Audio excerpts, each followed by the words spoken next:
Anas aremiya Anas ato Kennedy Agyapong twede bia masese Agradaa ase hosoro. Mejemu anyomono monsesa ho phenomena uriku fry TikTok uchema mebua phenomena uriku fry TikTok meteta mebua phenomena potenga gaga Agradaa ni achiche obiana yoni pa ba ko wa ono so omma mekasa but mekasa obi ni mani age Obinim afa maame no Suzy no fa ne mamienu Perpetua and Edna Savior na ono no win ene ayi sana osofu Savior na ha no wo de no call Dominion University ha what you say you know sikanti me pemao ba me nya nasty se me kwakofa obi ene ne ma mienu na wo Florence Obinim wa wukura nkaye na yantufo me mfa masemba so wuku na mindi enti sa wo so wodo ho bagimu a me say one day when I will show it on air for you to see first na say ejokoto ene o hye wo koye wo turu kan ho no straight jeans you say one mo jeans whatever no wudi mi ho agora the way me expose you abey your mama and look she has started the fight the magana for me kan terms or you oba because you oba oninu huni and before I finish and I'll be how cheap that woman is.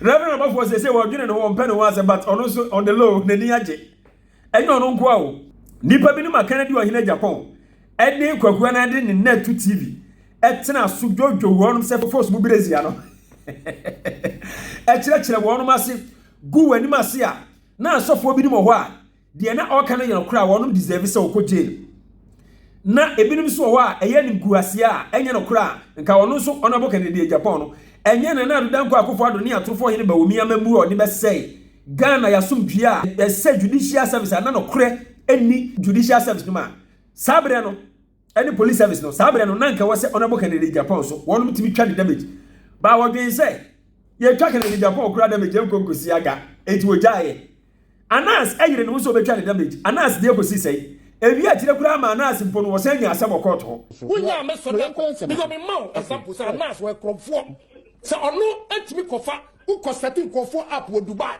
now you sika no had your total tablets who be do airport and attack now we hear it on you think we are stupid in this country yes you think we are stupid in this country I respect Kweku Bako but on to boss anesa o defending guy no information the Bako what you say that Anas boy baby aka what kind of nonsense going on in this country baby aka but Anas any tag IPI any one masem ekodan USA court no ene honorable Kennedy Agyapong any aboda pantai $18 million enye sika keto otie ma break it down $1 million impo 15 million Ghana cedis or the the flat rate what does it say 15 million Ghana cedis now the 15 million Ghana cedis no ekwa kanetete sika no ma ubenya beye one that is about 150 billion old Ghana cedis. Now the 150 billion old Ghana cedis no atamse by 18. That is a lot of money. Wabna a boka. And yes, I get to honorable Kennedy Agyapong. In fact, I want to know next come Sunday no and just a but you know one thing, media say it's a nice video now what they buy no. Say Ghana judicial system no man sue bibia mfiri mu. Mo nim say ya be who say Ghana justice is for sale. Anas word in the short for word in human do. O be kan say.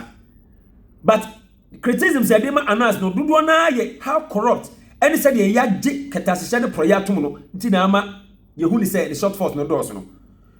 Enti mibisa wo say wo gina ha politics nti Udi honorable Kennedy Agyapong e was ansem we hu no Ghana judicial system no woni say justice is for sale in Ghana ana woni o ka say bre bi your former national security minister honorable Abet Kandapa be ka kire Ghana mpanifo say any aban say a security threat e de mayen say obi ade aban court aban no dibe enye Ghana your police your judicial in combine no because police eka ho ena omo prosecute amanfo de bia judicial system no e very bad wo say chese mo a mo se mo kita profession no mo ye nkama mo ye na mo dwen say mo gina sase su se Nyankopon a mo ye atemuafo enti o sa mo takirema eje nkwa enye se nipa obi timiti na baabi eka se odi asemba akọ pe wodi sisi hotels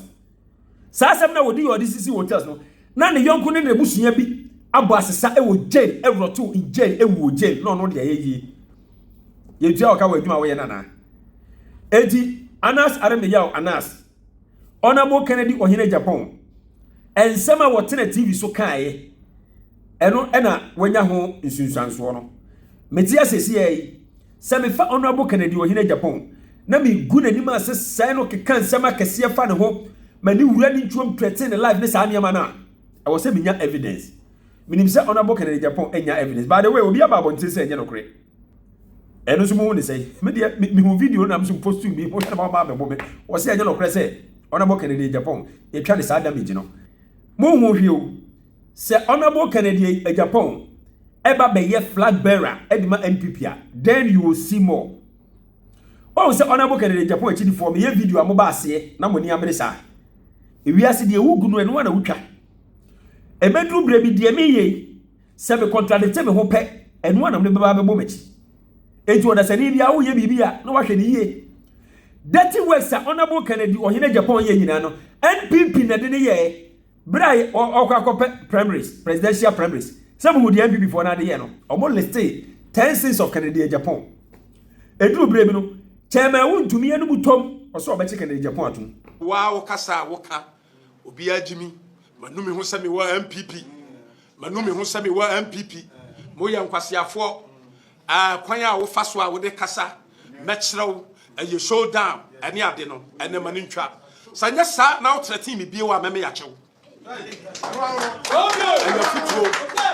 aye futuo ana me de mawo because why sa ma Ahmad Sure e mo ni ade so ali asanwan no omuni wiase bio. What is about kai? Nyame na make am. Enti we de me de be so jama hwe nkwan mu. Honorable na o presidential ambition no so de me metawachi o ye fa bia to je metawachi. Mi menya pa e de ya president wunti me bi but ba obi ya be ba pa de o de ka ba keye. By the way, how far with the $18 million? Good afternoon, ladies and gentlemen. Today, I stand before you not just as a journalist, but as a witness to history, a child of Ghana's turbulent past, and a soldier in the fight for truth. Yesterday, in the Essex County Superior Court of New Jersey, an 8-member jury delivered a unanimous verdict holding Kennedy Agyapong, former Ghanaian MP, liable for defamation and awarding damages of $18 million. The ruling is more than a legal victory. It is a profound affirmation that truth matters, that justice is not a privilege of the powerful, and that the arc of history does indeed bend towards righteousness. My story begins long before this moment. I was born at the 37 Military Barracks in Accra, the son of the soldier who served in an era where power belonged to those who wielded the gun. I grew up watching my nation transition from military rule to democracy, witnessing firsthand the struggle of ordinary Ghanaians yearning for justice, transparency, and accountability. When Ghana finally embraced democracy, I knew that safeguarding it required more than just laws. It needed the unyielding courage of those willing to hold power accountable. That is why I chose journalism, not as a career, but as a calling. Over the years, my team and I have exposed corruption at the highest levels, from the corridors of politics to the halls of justice. But in fighting the corrupt, one becomes a target. Mr. Agyapong, in a desperate bid to silence me, labeled me a land grabber, an extortionist, a murderer, a tax evader, and a blackmailer who ought to be hanged. These were not just lies. They were calculated attempts to destroy my credibility and put my life in danger. While Ghana's legal system failed to deliver justice in 2018, the US court upheld truth. This case was not easy. Proving defamation in the United States requires establishing actual malice by a clear and convincing evidence standard. one of the highest legal thresholds in the world. That the jury ruled 8-0 in my favor on every count is a testament to the fact that Mr. Agyapong acted with reckless disregard. Regrettably, Ghana's justice system has not always lived up to the principles of fairness and impartiality. When I sued Mr. Agyapong in 2018, despite his inability to legally substantiate his allegations, the court ruled against me, with Justice Barr scandalously branding me a terrorist instead of adjudicating the facts before him. This miscarriage of justice was later condemned by Supreme Court Justice Kennedy, who rightly described it as a violent abuse of judicial authority. My fight has never been for personal gain, but for the soul of Ghana's democracy. This victory in the US sends a powerful message. The media cannot be silenced, truth cannot be buried, and those who wield power must be held accountable. Let this moment be a wake-up call to all who seek to erode the foundations of justice in Ghana. Let it remind us that democracy is not just about elections, but institutions that uphold the truth, courts that deliver justice without fear or favor, and citizens who refuse to accept corruption as the norm.